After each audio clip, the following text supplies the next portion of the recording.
मेरे हिंदू भाइयों, आज मैं ये वीडियो बना रहा हूँ आप सबको ये बताने के लिए कि केवल मैं तुम्हें बचा सकता हूँ। मैं तुम सब हिंदुओं को बचा सकता हूँ, पर जब जब आप स्वयं बचना चाहो। आप नहीं बचना चाहेंगे, आप नहीं बचना चाहेंगे तो भगवान उतर के आ जाए, वो भी आपको नहीं बचा सकता। पहले आप स्वयं में बचने की इच्छा होनी चाहिए कि आप स्वयं बचना चाहते हो। जो परिस्थितियाँ घटित हो रही है, इतनी बुरी परिस्थितियाँ हो चुकी है अब कि अब तो आग आपके घर तक पहुँच चुकी है। आपको अपने घर में भी सुरक्षित महसूस नहीं हो रहा है। आप अपने घर से दूर जाने के लिए, उनको सस्ते दामों पे बेचने के लिए और पलायन करने पे मजबूर हो रहे हैं। आपकी बहन बेटियों को गालियां दी जा रही है। अपनी बहन बेटियां सुरक्षित नहीं हैं। हिंदू भाइयों, अगर आप चाहते हैं कि आपके साथ वो नहीं हो जो जम्मू कश्मीर में हुआ था हिंदुओं के साथ, वो नहीं हो जो अभी बंगाल में हो रहा है, वो नहीं हो जो अभी बांग्लादेश में हो रहा है, और वो नहीं हो जो हिंदुस्तान में अब हर घर में हो रहा है हिंदुओं के साथ। बांग्लादेश की खबरें आती रहती हैं, और वो है जो खबरें आती है। वहाँ के हिंदुओं का हाल कितना बुरा है आप सबको पता है। पाकिस्तान में हिंदुओं का हाल कितना बुरा है आप सबको पता है। और बंगाल बंगाल तो अपने हिंदुस्तान में है। वहाँ पे हिंदुओं के साथ क्या होता है वो आपको सबको पता है। तो आप सोचिए कि अभी आपके साथ ऐसा हो रहा है, और मैं तो ये कहूँगा कि अभी आपकी सरकार है, आपकी सरकार के होते हुए इतना कुछ हो रहा है, इतना कुछ सुनने को, इतना कुछ देखने को मिल रहा है। डेली डेली आपकी बहन बेटियों को ले जाया जा रहा है आपकी आंखों के सामने, और आप कुछ नहीं कर पा रहे। आपको पलायन करने पे मजबूर किया जा रहा है। मालपुरा की घटना देख लीजिए आप। 800 घरों का न्यूज के अंदर आया था, 800 घर पलायन कर चुके। और अब तो ये आग आपके घर तक पहुंच गई। अब भी नहीं जागोगे तो कब जागोगे? मैं सोच रहा हूँ अब तो जाग जाओ कम से कम हिंदुओं।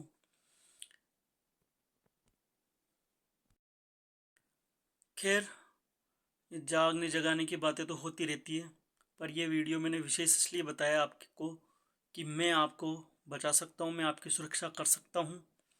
मैं आपके बच्चों को बचा सकता हूँ, आपके परिवार को बचा सकता हूँ, आपकी संपत्ति को बचा सकता हूँ। वो सब बच सकती है अगर आप जैसा मैं कहूँ वैसा करने के लिए तैयार हों। और ना मैं आपको लड़ने के लिए बोलूँगा, ना मैं आपको किसी को मारने के लिए बोलूँगा। मैं जो भी रास्ता निकालूंगा वो शांति से निकालूंगा, रास्ता निकालूंगा और शांति से आपकी सुरक्षा होगी, बिना किसी लड़ाई झगड़े के। अब सोचिए इससे अच्छी बात और आपके लिए क्या हो सकती है। आपको बस जैसे मैं कहूँ वैसे करना है, वैसे चलना है। बहुत से लोगों के मन में ये सवाल भी आएगा कि मैं ये बात कैसे कह रहा हूँ और कैसे कह सकता हूँ। बिल्कुल, तो मैं इसके लिए कहना चाहूँगा, तो आप ये बात सोचिए कि 100 करोड़ हिंदू हैं लगभग। तो 100 करोड़ हिंदुओं में से मैं ही ये बात क्यों कह रहा हूँ, मेरे मुंह से ही ये बात क्यों निकल रही है कि हिंदुओं में आप सबकी रक्षा कर सकता हूँ? क्योंकि शायद भगवान ने मुझे ही चुना है।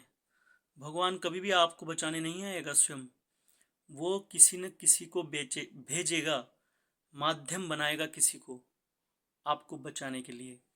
जैसे मोदी को भेजा है, योगी को भेजा है, तो वैसे ही क्या है, मुझे भी शायद वो माध्यम बनाना चाहता है आप सबकी रक्षा के लिए। तो इसलिए मैं ये कह रहा हूँ, इसलिए मेरे मुंह से ये आवाज़ निकल रही है। मैं अपने आप को बिल्कुल श्रेय नहीं दूंगा इसका। मैं कुछ नहीं हूँ, मैं बहुत एक तुच्छ प्राणी हूँ आप सबकी तरह। परंतु ये मेरे मन में से प्रेरणा आई है, मेरी वाणी में सरस्वती माँ विराजी है, तो ये भगवान की ही देन है, भगवान की ही कृपा है, और भगवान ही कहलवा रहे हैं मुझसे। तो आप ये मत सोचिए कि मैं कह रहा हूँ, आप ये सोचिए कि जो मैं कह रहा हूँ वो भगवान कह रहा है। ये बात हो, 100 करोड़ हिंदू में से और किसी ने नहीं कही ये बात। मैं कह रहा हूँ गारंटी के साथ कि मैं तुम्हें बचा सकता हूँ। और ये मैं नहीं कह रहा, ये परमात्मा की वाणी है। जैसे परमात्मा ने गीता में कहा था अर्जुन को, तुम मेरी शरण में आ जाओ, जैसा मैं कहूँ वैसा करो। उन्होंने युद्ध करने के लिए कहा तो युद्ध किया अर्जुन ने। परंतु मैं तो तुम्हें युद्ध करने के लिए भी नहीं कह रहा। मैं हर काम शांति से और बिना लड़ाई झगड़े के करूँगा, और आपको कोई प्रॉब्लम नहीं आएगी, कोई समस्या नहीं आएगी। आप सोचिए कि मैं आपके लिए, आप सबके लिए अपने जीवन को न्यौछावर कर रहा हूँ, अपना बलिदान देना चाह रहा हूँ, अपना पूरा समर्पण कर रहा हूँ। किस लिए? मैं भी अपनी ज़िंदगी जी सकता हूँ आराम से, मुझे क्या दिक्कत है। पर फिर भी मैं आप सबके लिए कर रहा हूँ क्योंकि मेरा दिल दुखता है। किसी भी प्राणी पे अत्याचार होता है, किसी भी प्राणी के साथ बुरा होता है, गलत होता है, तो मेरा दिल दुखता है। शायद इसलिए भगवान ने मुझे चुना है। तो इसलिए मैं कह रहा हूँ हिंदुओं कि मैं आपको बचा सकता हूँ, बचाना चाहता हूँ। और भगवान मुझे जैसे जैसे निर्देश देगा वैसे वैसे मैं आपको निर्देश देता जाऊँगा। आप उसे मेरा निर्देश न मान के भगवान का निर्देश माने, क्योंकि भगवान ने ही मुझे भेजा है, भगवान ही मुझसे कहलवा रहा है। अब आप बचना चाहते, नहीं बचना चाहते, आप अपने बच्चों को, अपने परिवार को बचाना चाहते, नहीं बचाना चाहते, वो आपके ऊपर है। मेरा कुछ नुकसान नहीं होगा, मेरी थोड़ी सी ज़िंदगी और बची है, मैं ज़िंदगी जी के चल जाऊँगा। पर आपकी आने वाली पीढ़ियाँ, आपके घर परिवार, वो सब खतरे में। और ये सब हिंदू जानते हैं अच्छी तरह इस बात को, सब मान के बैठे हैं, सब हार मान के बैठे हैं। पर फिर भी मैं कह रहा हूँ आपको कि अभी भी समय है, अभी समय है आपके पास कुछ करने का, अपनी रक्षा करने का, अपना बचाव करने का। ऐसा ना हो कि फिर आपके पास समय ही ना बचे। ऐसा ना हो कि पाकिस्तान जैसी हालत हो जाए, ऐसा ना हो कि बांग्लादेश जैसी हालत हो जाए, ऐसा ना हो कि बंगाल जैसी हालत हो जाए कि फिर जब आप कुछ करना चाहें तब भी कुछ नहीं कर पाएँ। अभी आपके पास समय है, अभी आप कुछ कर सकते हैं, और आपको कुछ नहीं करना, बस मेरा साथ देना है। भगवान राम ने भी जब रावण के ऊपर आक्रमण करने जा रहे थे तो उन्होंने भी कईयों का साथ लिया था, वानरों का साथ लिया था, हनुमान जी का साथ लिया था, और कईयों का सहारा लिया था, साथ लिया था। उनको किसी के साथ की जरूरत नहीं थी, वो स्वयं भी कर सकते थे। परंतु ये मृत्यु लोक है, और क्योंकि एक मानव के रूप में अवतरित हुए थे तो मानव की तरह ही कार्य करना चाहते थे, दिखाना चाहते थे कि एक दूसरे के सहयोग के साथ ही हर काम संभव हो जाता है और सरल हो जाता है। अगर अब आप, ये मैं अपने लिए नहीं कर रहा, आप भी जानते हो इस चीज़ को, मुझे कोई फ़र्क नहीं पड़ता, क्योंकि मैं अकेला हूँ, मेरा क्या नुकसान होगा उसके अंदर। नुकसान आप सबका होगा बहुत भयंकर। आपके बच्चे भी हैं, परिवार भी है, आपकी संपत्ति भी है, सब चले जाएंगे, सब छीन लिए जाएंगे आपके साथ। आप जानते हो जम्मू कश्मीर में आपके साथ क्या हुआ था, हिंदुओं के साथ क्या हुआ था। अपनी माँ बहन बेटियों की इज्जत अपनी आंखों से लुटते हुए देखा था उन सब ने, और जान बचा के भागना पड़ा था उनको वहाँ से, सब कुछ छोड़ के, घर बार संपत्ति, कईयों को तो अपनी बहन बेटियों को छोड़ के, छोटे छोटे बच्चों को छोड़ के भी भागना पड़ा था। तो इसलिए मैं कह रहा हूँ ऐसी स्थिति अगर आप नहीं चाहते कि आपके साथ हो, और नज़ारे आपके सामने हैं, पिक्चर आपके सामने चल रही है, भगवान दिखा रहा है आपको सब, वो इसलिए दिखा रहा है, इसीलिए बता रहा है आपको कि अब भी आपके पास समय है, नहीं तो फिर भगवान भी कुछ भी नहीं कर सकता। भगवान ने कितना आपको दिखा रहा है, मेरे समझ में नहीं आ रहा, कितने सालों से भगवान हर कुछ, हर चीज़ दिखा रहा है आपको, हर चीज़, पर फिर भी आप मतलब अपनी सुरक्षा के प्रति सचेत नहीं है।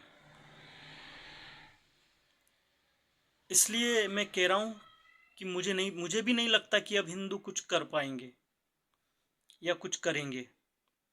और न कोई मुझे हिंदू लीडर कोई ऐसा दिख रहा जो कि मतलब ये कह रहा हो कि मैं बचाऊंगा तुम्हें, मैं तुम्हारी रक्षा करूंगा। इसलिए अब मैं आगे होके आया हूँ, आगे आया हूँ कि मैं आप सबको बचाऊंगा, मैं आप सबकी रक्षा करूंगा। बस ये है कि आप स्वयं बचना चाहें और आप मेरा साथ देंगे तो मैं 100% आपको बचाने में सफल भी रहूंगा। ये मेरा विश्वास है। और मेरा विश्वास नहीं, ये परमात्मा की आवाज़ है। क्योंकि मैं ये बात कह रहा हूँ 100 करोड़ लोगों में से, 100 करोड़ हिंदुओं में से, तो ये मेरी आवाज़ नहीं हो सकती, ये परमात्मा की आवाज़ है। भगवान कह रहा है आपसे, वो कह रहा है मेरी शरण में आ जाओ, फिर मेरे ऊपर छोड़ दो। शरण में आने का मतलब आप उनकी बात मानो, बस जैसे वो कहते हैं वैसे करो। जैसे कृष्ण ने अर्जुन को कहा था कि अर्जुन तू मेरी शरण में आ जा, जैसा मैं कहूँ वैसा कर। तो इसलिए मैं कह रहा हूँ, अब मैं देखना चाहता हूँ, अब मैं ये देखना चाहता हूँ कि कितने हिंदू बचना चाहते हैं और कितने हिंदू अपने बच्चों को, अपने परिवार को बचाना चाहते हैं, अपनी संपत्ति, अपने घर बार को बचाना चाहते हैं, बेघर नहीं होना चाहते, पलायन नहीं करना चाहते, टेंटों में रहने के लिए मजबूर नहीं होना चाहते। देखता हूँ मैं कितने हिंदू हैं जो कमेंट में ये लिखे कि हाँ हम बचना चाहते हैं और आप जैसा कहेंगे हम वैसा करने के लिए तैयार हैं। ठीक है, धन्यवाद। देखिए इस वीडियो को और सबको दिखाइए और साथ होइए और अपना जीवन बचाइए, अपने परिवार को बचाइए, अपने बच्चों को बचाइए, अपने घर बार को बचाइए। धन्यवाद।